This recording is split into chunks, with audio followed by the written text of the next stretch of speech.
This lesson will explain the operation of the parking brake, and then we will look at the components that make up a typical hydraulic braking system. The brake kinetic energy graph will be described, as will the brake temperature indicating system. The parking brake is used to maintain pressure at the brakes when the aircraft is parked without chocks. Normally, once chocks are fitted, the brakes can be released. The parking brake is not a mechanical device such as is found on your car. It requires hydraulic power to apply and hold the brakes. The parking brake lever is spring-loaded to the off position. To apply the parking brake, the foot pedals are depressed. Then the parking brake lever is pulled. Whilst holding the lever in position, the pedals are then released. This allows the latch pin on the pedal mechanism to engage with the pawl on the lever mechanism, locking the pedals down and the lever in the engaged position, thus keeping the brake metering valves open, applying full pressure to the brakes.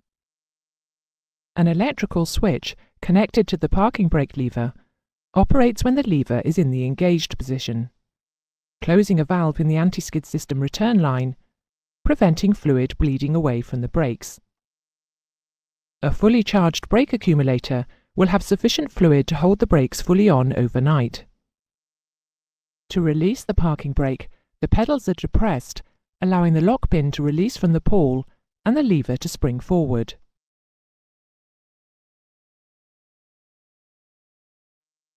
The typical wheel brake system shown here has all the features and components we have discussed so far. The brakes are normally powered by one of the aircraft hydraulic power systems, System B, with automatic switchover to an alternate system, System A, in the event of low pressure in System B. When both normal and alternate brake hydraulic sources are unavailable, an accumulator will maintain pressure to the brake system.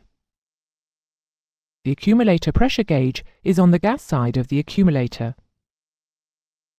Provided hydraulic system pressure is available, it will read system pressure. However, if normal system pressure is lost and the brakes are operated, the accumulator pressure will fall until all fluid in it is used up. The gauge will then read the gas pre-charge pressure. The non-return valve will prevent backflow to the pumps. In some systems, the accumulator has sufficient fluid to stop the aircraft from high speed, but in others, it only has sufficient fluid to maintain the parking brake overnight. There are shuttle valves placed between the manual and auto brake systems. These will move across to allow whichever system is supplying the highest pressure to supply the brakes. The hydraulic fluid from the brake metering valves, or the auto brake valve, passes freely through the anti-skid valves to the brakes, unless an incipient skid is sensed by the anti-skid system. Wheel speed transducers mounted in the axles transmit wheel speed inputs to the anti-skid control unit. Each wheel is provided individually with anti-skid protection. When skidding is initially detected, the anti-skid controller adaptive pressure bias modulation circuit commands the respective anti-skid valve, firstly to release the brake pressure, then to apply a reduced pressure to protect the wheel from further skidding. Many aircraft have a system fitted whereby whenever the landing gear is selected up, the wheel brakes are automatically applied to stop the wheels rotating in the wheel wells.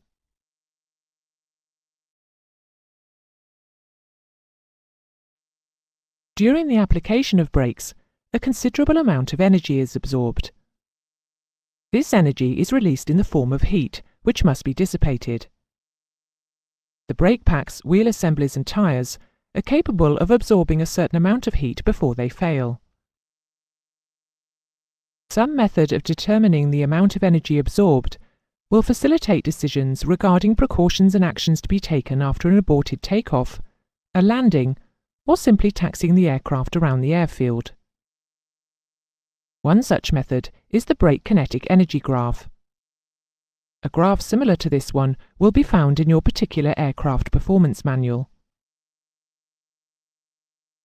The graph is entered with all up weight and brake application speed in knots, corrected for wind,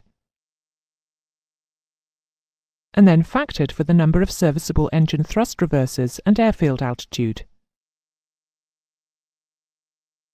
The graph will then indicate the amount of kinetic energy absorbed in millions of foot-pounds. This figure is not of much interest to pilots. However, the graph output is also split into 3 zones: the normal, caution and danger zones. It is these zones and the actions and precautions associated with them that the pilot is interested in. The actions and precautions for the 3 zones are listed here. You can take a moment to read them, but bear in mind that they will vary from aircraft type to aircraft type.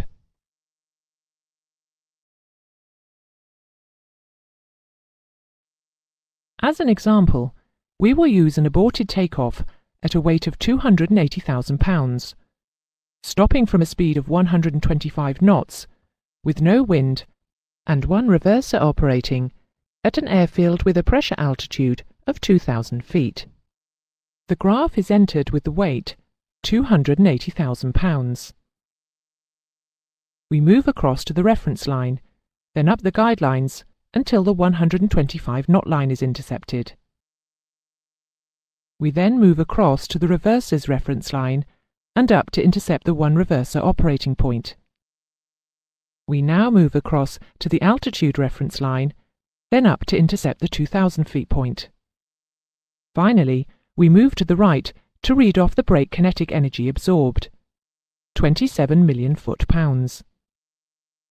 As this was an aborted takeoff, Note 2 applies, meaning we need to add 5, which brings it to 32. So, we are in the danger zone.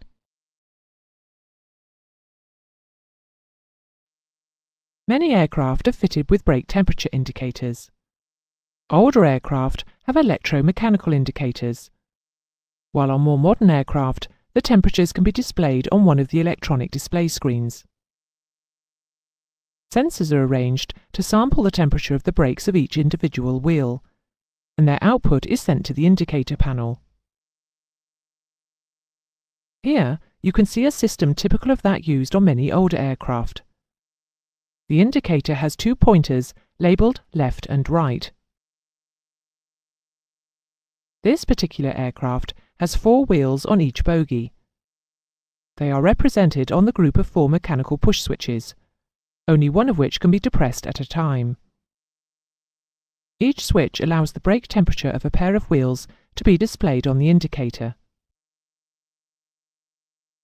For instance, if the left forward push button was pressed in, then the gauge would now be reading the temperature of the front pair of wheels on the left bogie.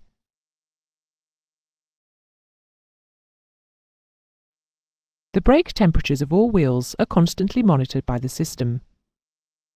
If the temperature of any brake assembly rises above a predetermined level, then an amber high temperature indicator light illuminates.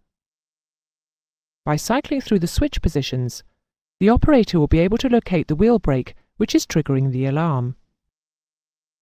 Should any brake temperature go even higher, there is another trigger point at which a red brake overheat caption will illuminate. On aircraft with a central warning system, the brake overheat warning will normally be repeated on it. There is a push button for testing the system. When it is pressed and held, the indicated temperature for the selected pair of wheels will rise by about 100 degrees.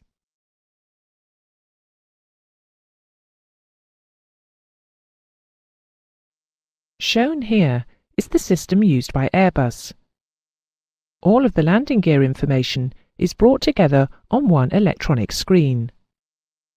The brake temperatures normally appear in green, changing to amber with a caution light if the temperature exceeds 300 degrees Celsius. This system also has the facility to monitor the anti-skid system. The bars appear when the system is armed, and the release annunciations appear when the anti-skid is operating and releasing brake pressure. brake temperature indicators are a useful guide for the crew.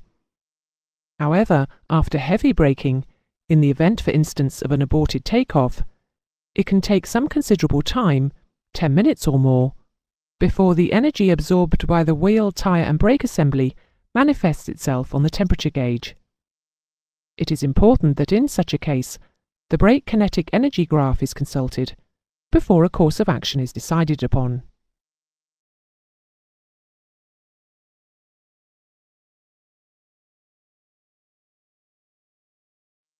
There are a number of aids available to you, the pilot, to help you bring the aircraft to a safe stop on a limiting runway in marginal conditions.